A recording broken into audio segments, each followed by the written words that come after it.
اللهم صل على سيدنا محمد يا رب صل وسلم. بسم اللہ الرحمن الرحیم. آج انشاءاللہ سورہ بقرہ کا چھٹا رکوع اس کو میں کمپلیٹ کروں گا. پچھلے درس میں نے یہاں تک بیان کیا تھا وَإِذْ قُلْتُمْ يَا مُوسَى لَن نُؤْمِنَ لَكَ حَتَّى نَرَى اللَّهَ جَهْرَةً فَأَخَذَتْكُمُ الصَّاعِقَةُ وَأَنْتُمْ تَنظُرُونَ. اچھا، اس سے پچھلے درس میں ایک بات یہ بھی رہ گئی تھی کہ اللہ تعالیٰ نے جب بنی اسرائیل نے بچھڑے کو معبود بنا لیا، حضرت موسیٰ علیہ السلام کوہ طور پہ گئے تورات لینے اور پیچھے ادھر انہوں نے بچھڑے کی عبادت شروع کر دی، تو اللہ تعالیٰ نے ان کو حکم دیا کہ سزا اب یہ ہے کہ جنہوں نے عبادت نہیں کی وہ ان کو قتل کر دیں گے جنہوں نے عبادت کی ہے.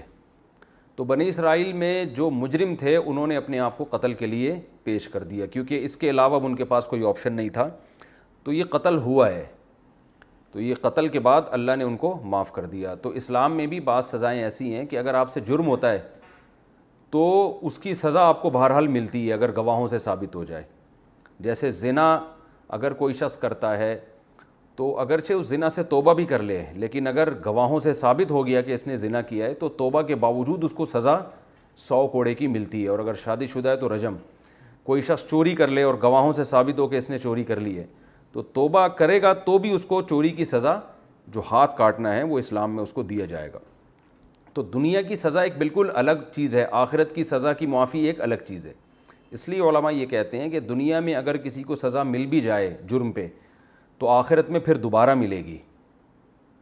آخرت کی سزا معاف کرنے کے لیے ضروری ہے کہ اللہ کے سامنے توبہ کرے، پھر اللہ اپنی رحمت سے معاف کر دے. تو یہاں بھی اللہ کی رحمت بنی اسرائیل پر ایسے ہوئی کہ بچھڑے کی انہوں نے عبادت کی تھی اور یہ اتنا بڑا جرم تھا جو قابل معافی نہیں تھا، کیونکہ ساری زندگی ان کو موسیٰ علیہ السلام کے ذریعے معجزات دکھائے گئے، پھر فرعون کو غرق کروایا گیا سامنے. یہ سب کچھ اسی لیے تو ہو رہا تھا کہ تم توحید پرست ہو اور فرعون کی جو قوم ہے وہ شرک کرتی ہے. تو اس کے بعد بھی ان کا یہ جرم بہت بڑا تھا. تو یہ اللہ کی رحمت اس حوالے سے تھی کہ اللہ نے کہا کہ چلو تم سے جرم ہو گیا ہے، یہ ہے تو ناقابل معافی، لیکن اگر تم اپنے آپ کو قتل کروا دیتے ہو تو میں تمہیں معاف کر دوں گا، آخرت میں سزا نہیں دوں گا. تو یہ بہرحال اللہ کی رحمت تھی ان کے لیے.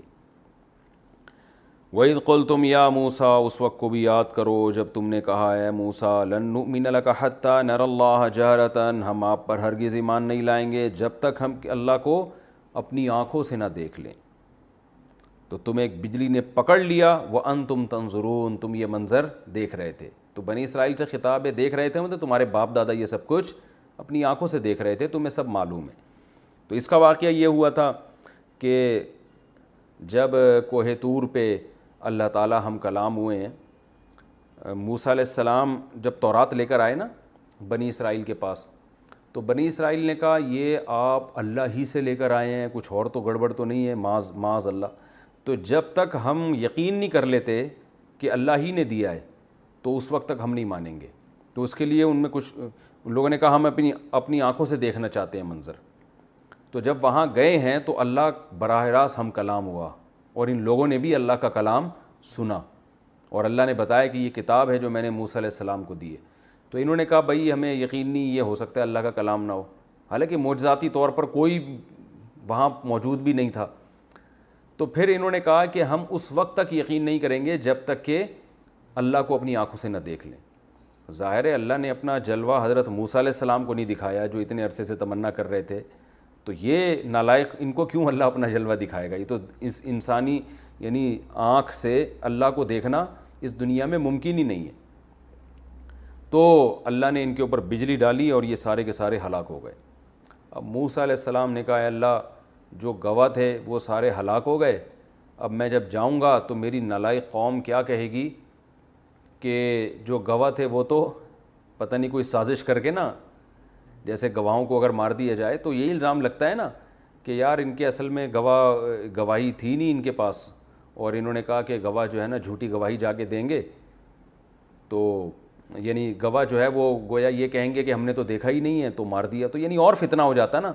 موسیٰ علیہ السلام نے اللہ سے دعا مانگی، سورہ اعراف میں تفصیل ہے، اتہلکنا بما فعل السفہاء منا، اللہ ان بے وقوفوں کی وجہ سے تو مجھے فتنے میں ڈال رہا ہے، ان ہی الا فتنتوں کی، تیرا فتنہ ہے۔ تو موسیٰ علیہ السلام نے اللہ سے دعا کی کہ ان کو زندہ کر دے، تو اللہ تعالیٰ فرماتے ہیں ثم بعثناکم من بعد موتکم، پھر ہم نے تمہیں دوبارہ اٹھا دیا، زندہ کر دیا تمہارے مرنے کے بعد۔ تو یہ اللہ کا حضرت موسیٰ پہ بھی احسان تھا کہ ان کو آزمائش سے بچا لیا، اور ان لوگوں پر بھی احسان تھا، ورنہ موت کے بعد اللہ زندگی کسی کو نہیں دیتے، لیکن ان کو پھر اللہ نے مہلت دی کہ اٹھ جاؤ۔ یہ 70 افراد تھے کم وقت، اللہ نے ان کو دوبارہ اٹھایا، زندہ کر دیا، لعلکم تشکرون، شاید کہ تم شکر گزار بن جاؤ۔ تو لیکن یہ ان لوگوں نے پھر جا کے گڑبڑ کی تھی، اور وہ پھر انشاءاللہ اس موقع پر میں بتاؤں گا، اس کا بھی قرآن نے ذکر کیا ہے۔ فرمایا وَظَلَّلْنَا عَلَيْكُمُ الْغَمَامَ وَأَنزَلْنَا عَلَيْكُمُ الْمَنَّ وَالسَّلْوَىٰ، اور ہم نے تم پر بدلی کا سایہ کیا، بادل کے ٹکڑے کا تم پر ہم نے سایہ کیا۔ یہ واقعہ کیا ہوا تھا؟ اصل میں یہ بات خوب اچھی طرح سمجھیں کہ قرآن میں واقعات ترتیب سے نہیں ہوتے، سوائے یوسف علیہ السلام کا واقعہ، وہ پورا ایک ترتیب سے بیان کیا ہے۔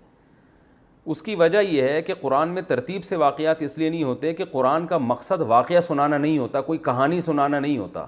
جب ہم کسی کو کہانی سناتے ہیں نا تو پوری ایک ترتیب کے ساتھ، تاکہ اس کہانی میں دلچسپی پیدا ہو، کیونکہ قرآن کا مقصد اس واقعے میں جو اسباق ہیں ان اسباق کو ہائی لائٹ کرنا ہوتا ہے۔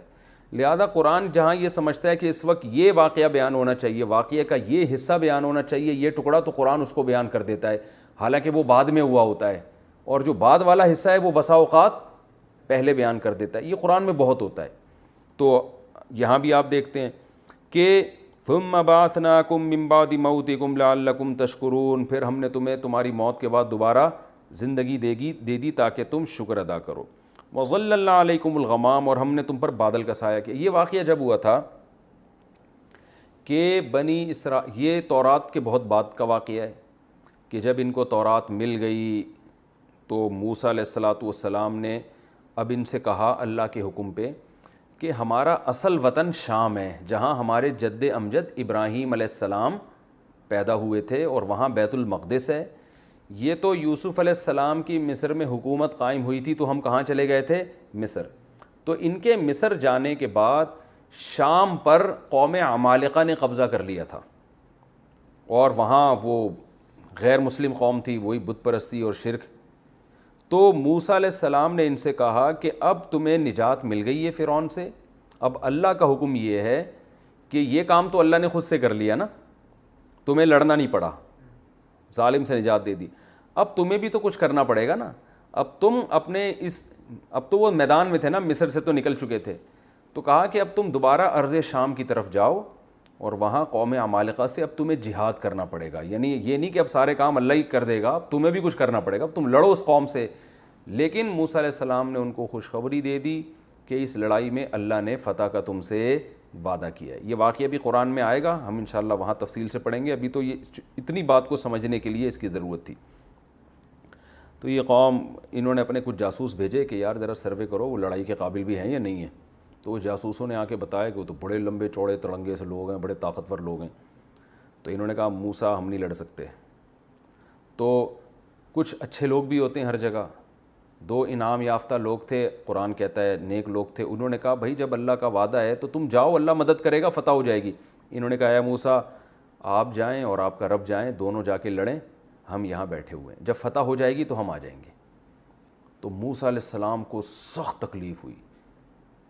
آپ خود سوچیں کہ کیا حال ہوا ہوگا موسیٰ علیہ السلام کا اس وقت، کہ اللہ ایسی قوم ہے، کتنے معجزے دیکھ لیے انہوں نے، کتنا کچھ کر لیا، اب ان سے اتنا بھی نہیں، اور کیسے بدتمیزی والے الفاظ ہیں یہ کہ اے موسیٰ آپ جائیں اور آپ کا رب جا کے لڑیں، ہم یہاں بیٹھے ہوئے دیکھ رہے ہیں۔ تو موسیٰ علیہ السلام جب یہ واقعہ ہوا ہے نا، تو پھر موسیٰ علیہ السلام نے اللہ سے دعا مانگی کہ اللہ اب میں اس قوم کے ساتھ مزید نہیں رہ سکتا، ان کی نالائقیاں بہت ہو گئی۔ یہ بہت بعد میں واقعہ ہوا ہے جو قرآن پہلے بیان کر رہا ہے، اور کچھ پہلے واقعات ہوئے ہیں جو اگلی آیتوں میں بیان ہوں گے۔ تو یہ ترتیب اوپر نیچے قرآن میں بہت ہوتی ہے، کیونکہ ابھی تو قرآن ان کی شرارتیں بیان کر رہے ہیں نا کہ تم نے کیا کیا شرارتیں کی ہیں۔ تو موسیٰ علیہ السلام نے اس موقع پہ دعا مانگی، اے اللہ میں صرف اپنا اور اپنے بھائی ہارون کا مالک ہوں، ان پر میرا کنٹرول ہے، اس قوم پہ میرا کنٹرول نہیں ہے، اور اب میرے اس قوم میں تو کیا کر دے، علیحدگی کر دے، مجھے ان سے جدا کر دے۔ تو اللہ تعالیٰ نے فرمایا اے موسیٰ ٹھیک ہے آپ کی دعا قبول ہوتی ہے، اور ان کو سزا یہ ملے گی کہ یہ 40 سال تک اس وادی تیہ، جسے کہا تیہ عربی میں حیرانگی کو کہتے ہیں، تو چونکہ 40 سال تک وہ اس میں حیران سرگردان گھومتے رہتے اس لیے اس کا نام پڑ گیا وادی تیہ۔ تو اب یہ اس وادی میں یتیہون فی الارض، تاہا یتیہو اصل میں تھا تایاہا یتیہو، اس کا معنی ہوتا ہے حیران ہونا۔ تو یہ اب اس میں 40 سال تک حیران پریشان گھومتے رہیں گے، سرگردان گھومتے رہیں گے، نہ کوئی بازار، نہ کوئی مارکیٹ، نہ کوئی گھر، کچھ بھی نہیں ہوگا، میدان میں پڑے رہیں گے، یہی ان کی سزا ہے۔ اور 40 سال کے بعد دیکھیں گے کیا ہوگا۔ تو حضرت موسیٰ علیہ السلام کا اسی دوران انتقال ہو گیا، اور اس میدان میں بھی کچھ واقعات ہوئے، اور پھر 40 سال کے بعد انہوں نے جہاد کیا۔ تو اس 40 سال کے دوران بھی بڑے واقعات ہوئے موسیٰ علیہ السلام کی زندگی میں، وہ واقعات اللہ یہاں بیان کر رہے ہیں۔ بنی اسرائیل، اب ان کو سزا ملی تھی اللہ کی طرف سے کہ 40 سال میدان میں پڑے رہو گے، تو سزا تو انسان برداشت کرتا ہے نا۔ مثال کے طور پر کوئی جیل میں ہو اور وہاں برگر منگوا رہا ہو، تو پولیس والے اس کی ٹھکائی لگائیں گے نا، بھائی تو سزا میں جیل میں پڑا ہے، تجھے یہاں برگر کی سوج رہی ہے۔ تو یہ جب میدان میں پڑے ہوئے تھے تو انہوں نے موسیٰ علیہ السلام سے کہا یہ دھوپ لگ رہی ہے، یہ ایسی سخت دھوپ ہم سے برداشت نہیں ہو رہی۔ تو اللہ میاں نے موسیٰ علیہ السلام نے اللہ سے دعا کی، اللہ فرماتے ہیں وَظَلَّلْنَا عَلَيْهِمُ الْغَمَامَ، ہم نے ایک بادل کو مسلسل متعین کر دیا، بھائی ہر وقت ان کے اوپر رہو۔ تو وہ سزا میں بھی اللہ نے کیا کر دی؟ تخفیف، کہ یہ ان سے دھوپ برداشت نہیں ہو رہی ہے تو اب سایہ ہر وقت ان کے اوپر، تو جہاں جہاں یہ چلتے تھے نا اس میدان میں، بادل کا ٹکڑا ان کے اوپر ہر وقت چلتا تھا، تو چھاؤں ملتی تھی ان کو۔ یہ اللہ کا یعنی ایک خلاف عادت ہے نا یہ کام، نارملی ایسا ہوتا نہیں ہے، تو یہ ایک معجزاتی طور پر اللہ نے کیا، تو یہ بہت بڑا احسان تھا اللہ تعالیٰ کا کہ ایک کام جو عام اسباب سے ہٹ کر ہے وہ ہو رہا ہے۔ وَأَنزَلْنَا عَلَيْكُمُ الْمَنَّ وَالسَّلْوَىٰ، وہاں کھانے کو کچھ نہیں تھا، مارکیٹیں نہیں تھیں، نہ کوئی کھیت تھے، تو بھوک لگتی تھی، پریشان ہوئے، بھائی ہمیں کھانے کو چاہیے، کھانے کو چاہیے۔ تو اللہ تعالیٰ یہ بھی کر سکتے تھے کہ چلو کوئی فضول سی چیز جو بالکل بے لذت ہوتی ہے، جیسے قیدیوں کو ملتی ہے نا پتلی پتلی دالیں ملتی ہیں کہ یہ کھاؤ بس، جو اللہ بچائے جیلوں میں قیدیوں کا حال ہے، اللہ سب کو محفوظ رکھے۔ تو اللہ یہ بھی کر سکتے تھے کہ بھئی یہ کھاؤ بس، لیکن اللہ نے کیا کیا؟ انزلنا علیکم المن والسلویٰ، اللہ فرماتے ہیں ہم نے تمہارے کھانے کے لیے من و سلوہ اتارا۔ من کو اردو میں ترنجبی کہتے ہیں، یہ کوئی سفید رنگ کی پنیر کی طرح یا اس طرح کی کوئی چیز ہوا کرتی تھی، کہتے ہیں بڑی لذیذ ہوتی تھی، ہم نے تو کبھی دیکھی نہیں، نہ کھائی ہے۔ تو سفید کلر کی کوئی چیز ہوتی تھی جو بڑی لذت والی ہوتی تھی اور طاقتور ہوتی تھی۔ جب یہ صبح اٹھتے تو جو ہے یہ پتوں کے اوپر، یہ جیسے ہوتے ہیں نا جھاڑیاں وغیرہ جو میدانوں میں ہوتی ہیں، ان کے پتوں کے اوپر یہ ترنجبی چائے یہ جو تھی یہ لگی ہوتی تھی۔ اور دوسرا سلوہ بٹیر، بٹیر جو ہے نا یہ اڑ اڑ کے آ جایا کرتے تھے ان کے پاس، تو ان کو شکار نہیں کرنا پڑتا تھا، یہ بٹیروں کو ذبح کر کر کے کھاتے۔ بٹیر کا گوشت بھی آپ کو پتہ ہے لذیذ ہوتا ہے، آسانی سے گل جاتا ہے اور اس میں بیماریاں نہیں ہیں، جو بھی پرندوں کے گوشت ہیں۔ تو یہ اللہ نے کہا یہ کھاؤ، کلوا من طیبات ما رزقناکم، کھاؤ اس پاکیزہ روزی میں سے جو ہم نے تمہیں دی ہے۔ یہ اللہ کا بہت بڑا احسان تھا۔ وما ظلمونا، اللہ فرماتے ہیں انہوں ظالموں نے ہم پہ ظلم نہیں کیا، یعنی اس نعمت کی بھی انہوں نے ناقدری کی جس کا آگے بیان آئے گا۔ ان ظالموں نے ہم پہ ظلم نہیں کیا ہماری ناقدری کر کے، ناشکری کر کے، ولیکن کانوا انفسہم یظلمون، یہ اپنے اوپر الٹا ظلم کیا انہوں نے۔ تو وہ ظلم یہی ہے کہ اللہ کی ناشکری کی، جس کے نتیجے میں آج اللہ نے ان سے خلافت بھی چھین لی اور روحانی اقتدار بھی چھین لیا اللہ نے ان سے، اور ذلت مسلط کر دی۔ وَإِذْ قُلْنَا ادْخُلُوا هَٰذِهِ الْقَرْيَةَ، اس وقت کو بھی یاد کرو جب ہم نے کہا اس بستی میں داخل ہو۔ اس کا شان نزول یہ، یعنی اس کا سیاق و سباق یہ ہے کہ جب وہ میدان میں نا من و سلوہ کھاتے کھاتے تنگ آ گئے، جس کا بیان آگے آئے گا، ڈیٹیل میں آئے گا۔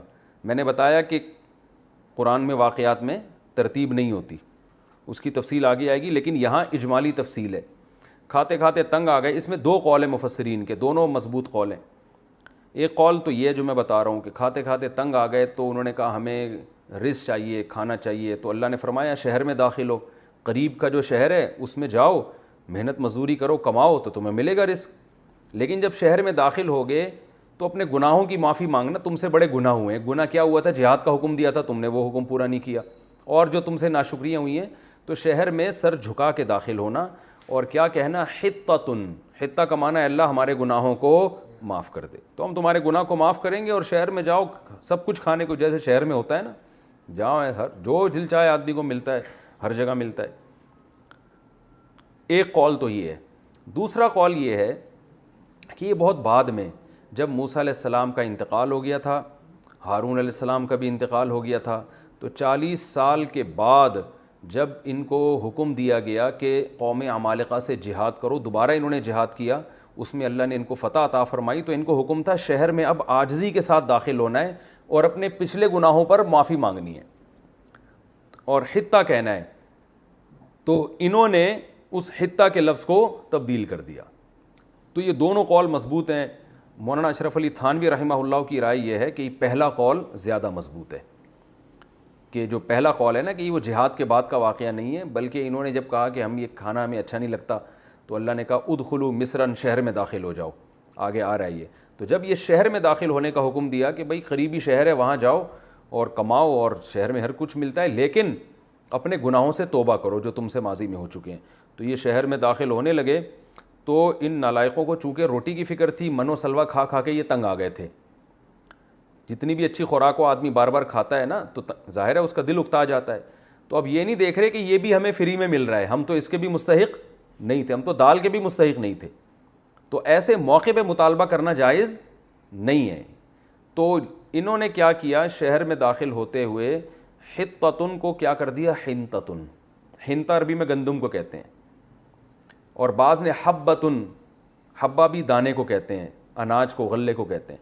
تو چونکہ روٹی کی فکر سمائی ہوئی تھی تو بجائے توبہ استغفار کرتے کہ بھئی جب توبہ استغفار کریں گے تو جس گناہ کی وجہ سے اللہ نے روٹی چھینی ہے وہ گناہ معاف ہو جائے گا تو روٹی مل جائے گی. تو گناہ کی معافی کی پرواہ نہیں ہے، بلکہ ان کو یہ خیال ہوا کہ یار جب ہم شہر میں داخل ہوں گے، اللہ نے کہا سر جھکا کے جانا اور یہ کہنا کہ اللہ ہمارے گناہوں کو معاف کر دے. تو ان کو خیال آیا کہ اس کا مطلب یہ قبولیت کا ٹائم ہے. جب اللہ حکم دے رہا ہے کہ توبہ استغفار کرتے ہوئے جانا تو اس کا مطلب اس وقت جو دعا مانگیں گے کیا ہوگی، قبول. تبھی اللہ کہہ رہے توبہ کرو. تو انہوں نے کہا کہ یار توبہ تو ہوتی رہے گی بعد میں آرام سے، پہلے کھانا مانگو اللہ سے، روٹی مانگو. تو نالائقوں نے کیا کیا، حتہ کے بجائے کہنا شروع کر دیا حنتا. حنتا گندم کو، یعنی کیا مطلب، روٹی روٹی روٹی، یعنی اے اللہ ہمیں کیا چاہیے، گندم چاہیے، روٹی چاہیے. یا بعض نے کہا حبہ کہا انہوں نے. حبہ کا مطلب کیا ہوتا ہے، وہ بھی اناج چاہیے، غلہ چاہیے. اس پہ بھی اللہ کو بہت غضب آیا اور اللہ تعالیٰ نے ان پر آفت نازل کی، وہ میں اگلی آیت میں بتاتا ہوں. تو اللہ نے فرمایا، ہم نے ان سے کہا اذ قلنا ادخلوا هذه القرية، اس بستی میں چلے جاؤ، تمہیں من و سلوہ کھا کھا کے اگر تنگ آ گئے ہو تو چلے جاؤ یہاں پہ اور جہاں سے چاہو رغدن رج کے کھاؤ، لیکن جب شہر کے دروازے میں داخل ہو تو ادخلوا الباب سجداً، سر جھکا کے سجدہ کرتے ہوئے عاجزی کے ساتھ، وقولوا حطۃ، اور زبان سے کہنا ہے اللہ ہمارے گناہوں کو معاف کر دے، نغفر لکم خطایاکم، ہم تمہاری خطاؤں کو معاف کر دیں گے اور جو عمل اچھا کرے گا اس کو اور نوازیں گے ہم. فبدل الذین ظلموا، اللہ فرماتے ہیں ظالموں نے بدل دیا، قولا غیر الذی قیل لہم، جو قول ہم نے کہا تھا نا اس قول کو کسی دوسرے قول سے بدل دیا. وہ دوسرا قول کیا تھا، حنتا اور حبہ، ٹھیک ہے نا. فَأَنزَلْنَا عَلَى الَّذِينَ ظَلَمُوا رِجْزًا مِّنَ السَّمَاءِ، تو ہم نے ان پر آسمان سے ایک آفت نازل کی، بِمَا كَانُوا يَفْسُقُونَ، کہ یہ فسق کیا کرتے تھے، اللہ کی حدود سے تجاوز کرتے تھے. تو وہ آفت کیا تھی، روایات میں ملتا ہے وہ طاعون کی بیماری تھی. ایک وبا آسمانی آئی ہے، طاعون پھیلا ان میں اور بہت سارے لوگ مر گئے اس میں. تو آپ کو پتہ ہے وبائیں پھیلتی ہیں تو کتنی ٹینشن ہوتی ہے. اسی میدان وادی تیہ میں اللہ نے ان کو لے جا کے ان پر وبا مسلط کی اور اس میں بہت ہزاروں لوگ اس میں مر گئے اس بیماری میں. وَإِذِ اسْتَسْقَىٰ، اچھا یہ تو رکوع کمپلیٹ ہو گیا. اب ہم اگلا رکوع پڑھیں گے، وہ ہے رکوع نمبر 7. تو اس کا بھی طریقہ یہ ہے کہ پہلے میں اس کا لفظی ترجمہ اور مختصر گرامر بیان کرتا ہوں، پھر انشاءاللہ اس کی تفصیل. وَإِذِ، اِذ کا معنی کیا ہے، اس وقت کو یاد کرو. استسقا، جب پانی طلب کیا، اصل میں تھا استسقایا، استخرجا، ٹھیک ہے نا، اس طرح باب استفعال، پانی طلب کرنا. جیسے نماز استسقا ہوتی ہے نا جس میں ہم پانی طلب کرتے ہیں. وَإِذِ اسْتَسْقَىٰ مُوسَىٰ، اس وقت کو بھی یاد کرو جب موسیٰ نے پانی طلب کیا، پانی مانگا، لِقَوْمِهِ، اپنی قوم کے لیے. فَقُلْنَا، تو ہم نے کہا، اضرب، مار. چلو پہلی دفعہ وہ لفظ تو آیا نا جو آپ نے گردانوں میں پڑھا ہے، ضرب یضربو، یضربو وہ مارتا ہے، مارے گا. اضرب کا معنی مار.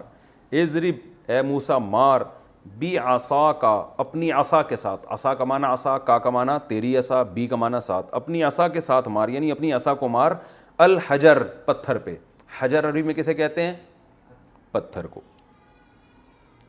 اردو میں استعمال ہوتا ہے حجر, اردو میں نہیں استعمال ہوتا. فن فجرت اصل میں تھا ان فجرت, اکتسبت کی طرح, ان فعلت کی طرح. تو فن فجرت پھوٹ پڑے اس سے, انفجار پھوٹنے کو کہتے ہیں.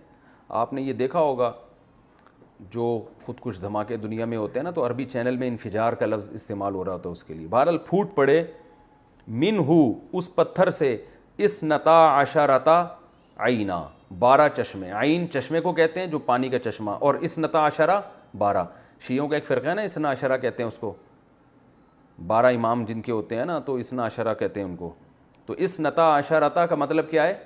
اثنتانی 2 سے نکلا, عشرہ 10 کو کہتے ہیں. 10 اور 2 کتنے ہوتے ہیں؟ 12. تو فن فجرت پھوٹ پڑے اس پتھر سے 12 چشمے. قد علیما تحقیق, قد کا معنی ہوتا ہے تحقیق, جان لیا, علیما جان لیا, کلو اناسن ہر انسان نے. اناس کا معنی کیا ہوتا ہے؟ انسان. مشربہم اپنے پانی پینے کی جگہ, ہر انسان کو پتا تھا کہ میں نے پانی کہاں سے پینا ہے. تفسیر میں بتاؤں گا, ابھی تو صرف لفظی ترجمہ. مشرب کہتے ہیں پانی پینے کی جگہ, جیسے مسجد سجدے کی جگہ, مشرق سورج نکلنے کی جگہ, مغرب سورج غروب ہونے کی جگہ. تو یہ مفعل اور مفعل کا وزن جو ہے نا جگہ اور ٹائم کو ڈیفائن کرتا ہے. تو مشرب شرب کی جگہ, پینے کی جگہ. ہر شخص کو پتہ تھا کہ اس نے پہچان لیا اس کے پانی پینے کی جگہ, تاکہ پھڈے بازی نہ ہو ان میں آپس میں. کلو وشربو کھاؤ اور پیو, یعنی اس وقت ان کو کیا کہا گیا؟ یہ محذوف ہے نا, یعنی قیل لہم ان سے کہا گیا کلو کھاؤ بھی, کھانے کے لیے من و سلوہ اتار دیا ہم نے, وشربو اور پیو بھی, من رزق اللہ اللہ کے رزق میں سے, اللہ نے تمہیں رزق دیا ہے. ولا تعثوا اور مت پھرو, عصا یعصوا کا معنی چلنا پھرنا, ولا تعثوا اور مت پھرو, فی الارض زمین میں, مفسدین فساد مچاتے ہوئے. مفسد فساد مچانے والے کو کہتے ہیں, جیسے مسلم اسلام لانے والا, ٹھیک ہے نا. وَإِذْ قُلْتُمْ یا موسیٰ اس وقت کو بھی یاد کرو جب تم نے کہا یا موسیٰ اے موسیٰ, لن نصبر ہم ہرگز صبر نہیں کریں گے. لن کا معنی ہرگز نہیں, نصبر صبر کرنا آسان ہے نا, یضرب اور نصبر. لن نصبر ہم ہرگز صبر نہیں کریں گے, علی طعام واحد ایک کھانے پر, منو سلوا منو سلوا منو سلوا, بٹیر, اور یہی آتا جا رہا ہے, یہی کھاتے جا رہے ہیں, یہ نہیں ہو سکتا. It isn't possible for us to take this, ٹھیک ہے نا. ہم اے موسیٰ ایک کھانے پر ہم صبر نہیں کر سکتے. فدعو لنا, فدعو اصل میں تھا ادعو, جیسے نصر ینصرو, اس سے امر آئے گا انصر, تو دعا یدعو اس کا معنی ہوتا ہے پکارنا, تو ادعو, تو یہ بن گیا ادعو. ادعو اور الف سائلنٹ ہو گیا شروع میں فا لگانے سے, تو بن گیا فدعو. پس پکار تو, یعنی دعا کر تو, لنا ہمارے لیے, ربک اپنے رب سے. کیا دعا کر؟ یعنی دعا کر جس کا یہ نتیجہ ہو کہ یخرج لنا, کہ وہ اللہ نکال دے, لنا ہمارے لیے. اخرج یخرجو کا معنی نکالنا, کہتے ہیں اخراج ہو گیا مدرسے سے اسکول سے. یخرج لنا یکرمو کی طرح, وہ نکالے ہمارے لیے, مما ان چیزوں میں سے. مما اصل میں تھا من ما, من الگ ہے ما الگ ہے, من کا معنی سے, ما کا معنی وہ چیز. نکال دیں ان چیزوں میں سے, تم بت الارض جو زمین اگاتی ہے. امبتا یمبتو امباتن, اس کا معنی ہوتا ہے اگانا, جیسے نباتات ہے نا, اگی ہوئی چیزوں کو کہتے ہیں. مما تنبت الارض وہ چیزوں میں سے ہمیں چاہیے جو زمین اگاتی ہے. پھر آگے خود تفصیل بیان کر رہے ہیں, من بقلہا, من کا معنی یعنی بھی ہوتا ہے, خوب سمجھو. یعنی پیچھے کلام میں کوئی ابہام ہوتا ہے نا, تو من کے ذریعے اس ابہام کو دور کیا جاتا ہے. من کا معنی ہوتا ہے اصل میں سے, تو کیا مطلب من بقلہا, وہ ہونا چاہیے ساگ میں سے. تو ہم اس کو بامحاورہ ترجمہ کیا کریں گے؟ اے موسیٰ اپنے رب سے دعا کریں کہ وہ رب ہمارے لیے نکال دے ان چیزوں کو جو زمین اگاتی ہے ساگ میں سے. تو اس کا یہ ترجمہ مزیدار نہیں بنتا نا. تو یہاں سے کا معنی ہوتا ہے یعنی زمین جو چیزیں اگاتی ہے تو اس سے ہماری مراد یہ چیزیں ہیں.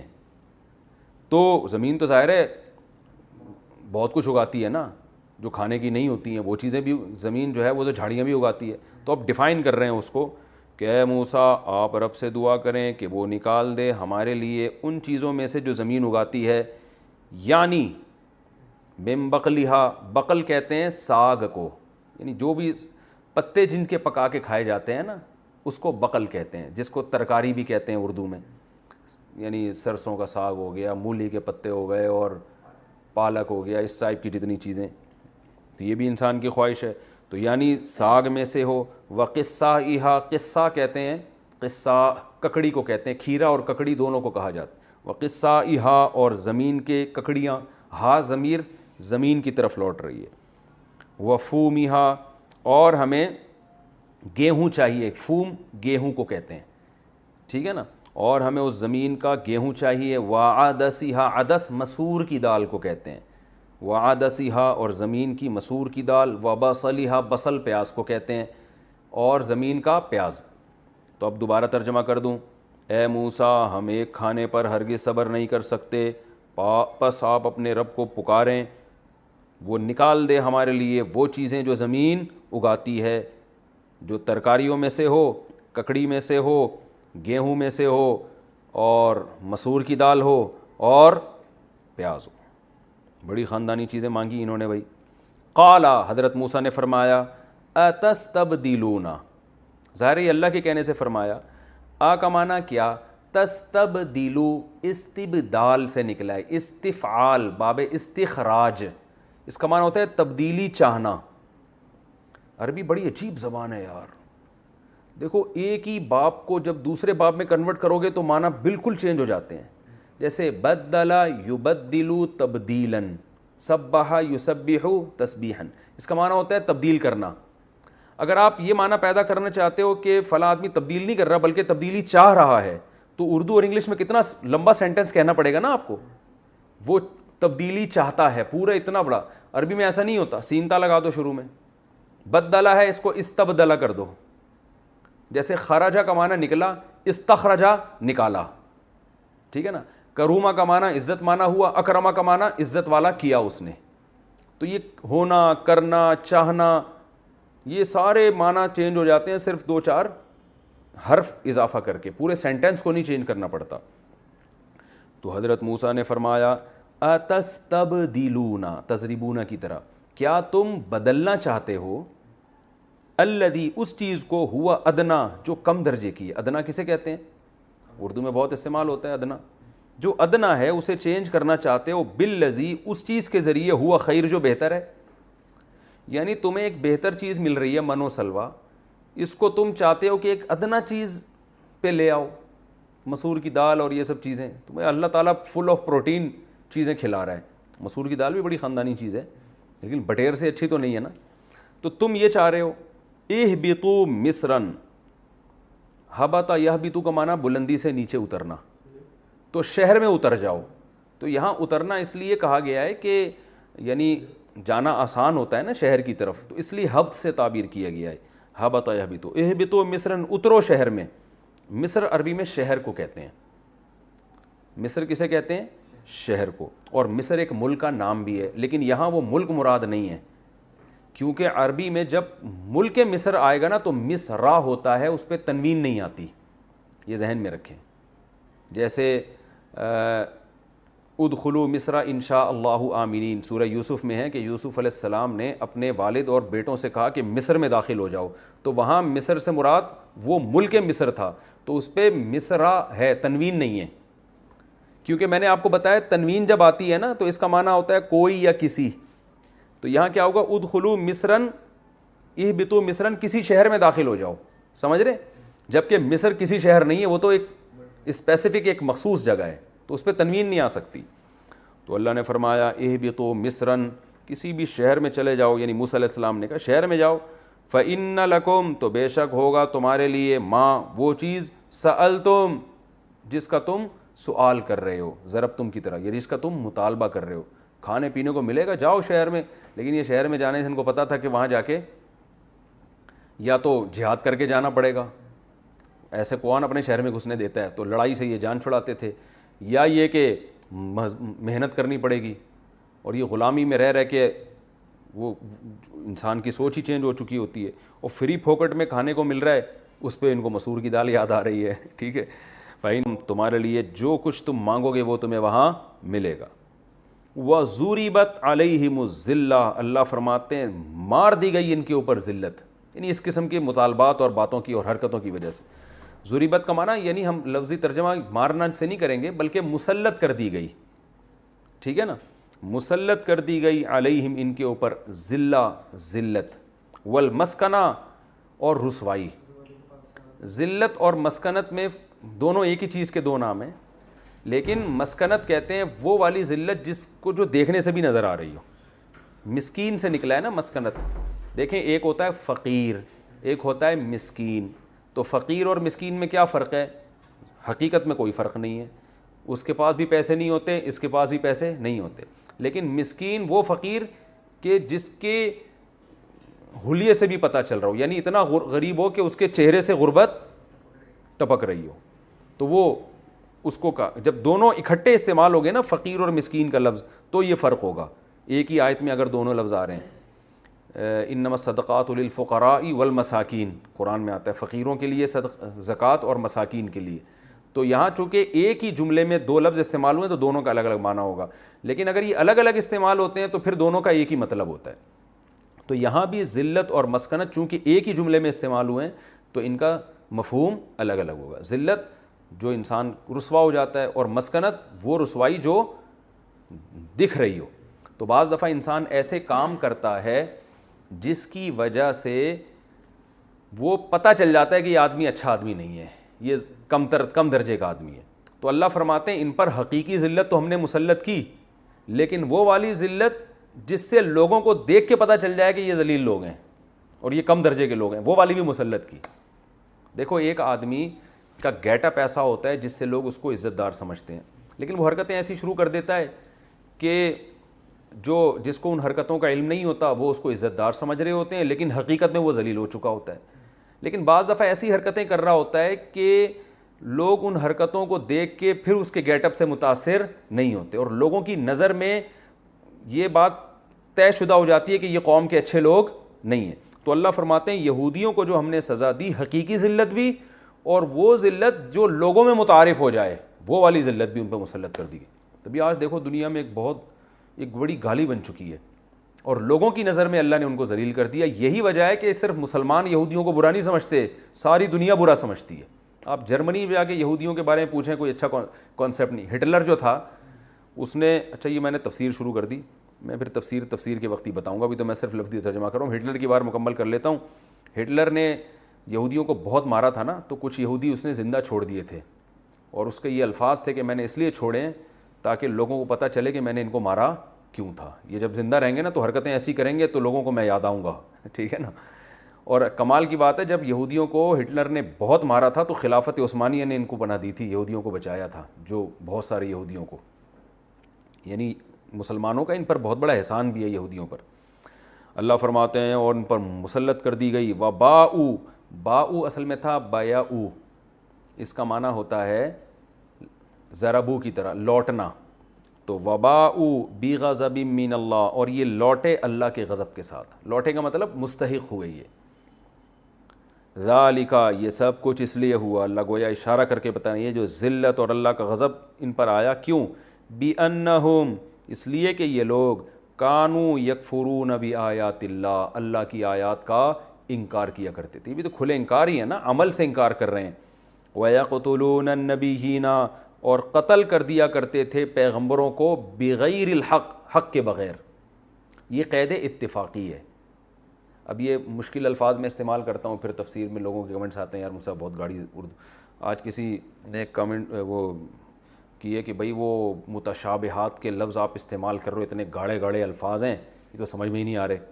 تو میں نے بھائی یہ گاڑا لفظ متشابہ کا استعمال کیا تھا تو اس کا کی ٹرانسلیشن بھی تو کی تھی نا، یعنی اس کو آسان الفاظ میں ڈیفائن بھی تو کیا تھا. یہ تو ایک ٹرم ہے نا متشابہ لفظ، ٹرم کو تو چینج نہیں کیا جا سکتا نا، اصطلاحات کو.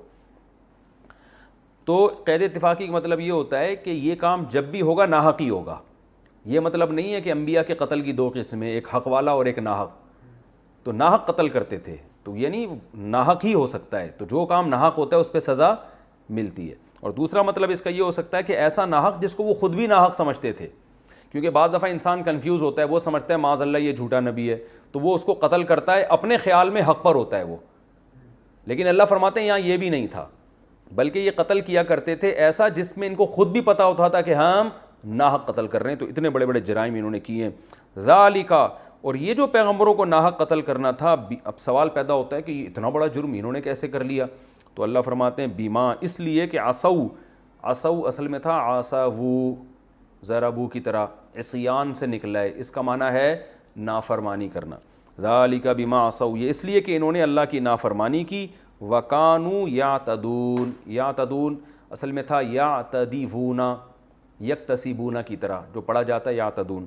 اور یہ اعتدا کہتے ہیں حد سے تجاوز کرنا، عدوان سے نکلا ہے نا، اور یہ حدود سے تجاوز کرتے تھے. تفسیر میں پھر اس کی میں مطلب بتاؤں گا، میں بے خیالی میں تفسیر بھی اسی ٹائم شروع کر دیتا ہوں. ان الذین آمنوا، اچھا یہ رکوع مکمل ہو گیا، اب میں اس کی تفسیر بیان کرتا ہوں. یہ بھی وادی تیہ کے واقعات کا تذکرہ ہے. جب وادی تیہ میں خوراک بھی ملی، پانی بھی چاہیے ہوتا ہے، تو انہوں نے حضرت موسیٰ سے کہا پانی نہیں ہے. تو دیکھو اللہ تعالیٰ ایسا بھی کر سکتا ہے آسمان سے بارشیں برسا دے اور پھر ان کو حکم دے کہ چلو بھائی اب وہ بناؤ، گڑھے کھودو اور تالاب میں پانی جمع کرو، اور جب تک نہیں ہوتا پیاسے رہو، یا کنویں کھودو. یہاں بھی اللہ نے آسانی کی کہ اپنا معجزہ بھی دکھاؤں گا میں تاکہ ان کو اور اللہ کی قدرت پہ یقین آئے، اور پانی کا انتظام بھی ایسا کہ ان کے آپس میں پھڈے بازی نہ ہو. تو اللہ فرماتے ہیں اس وقت کو یاد کرو جب موسیٰ نے اپنی قوم کے لیے پانی مانگا، یعنی اللہ سے، تو ہم نے موسیٰ سے کہا کہ اپنی لاٹھی کو پتھر پہ ماریں. فانفجرت منہ اثنتا عشرۃ عینا، 12 چشمے پھوٹ پڑے اس سے. 12 اس لیے کہ یعقوب علیہ السلام کے 12 بیٹے تھے، ایک زوجہ سے تو 2 بیٹے تھے یوسف اور بنیامین، اور دوسری زوجہ سے 10، تو 12 بیٹے تھے. تو یہ 12 کے 12 جو ہیں ان سے جو نسل چلی ہے سب الگ الگ قبیلے تھے.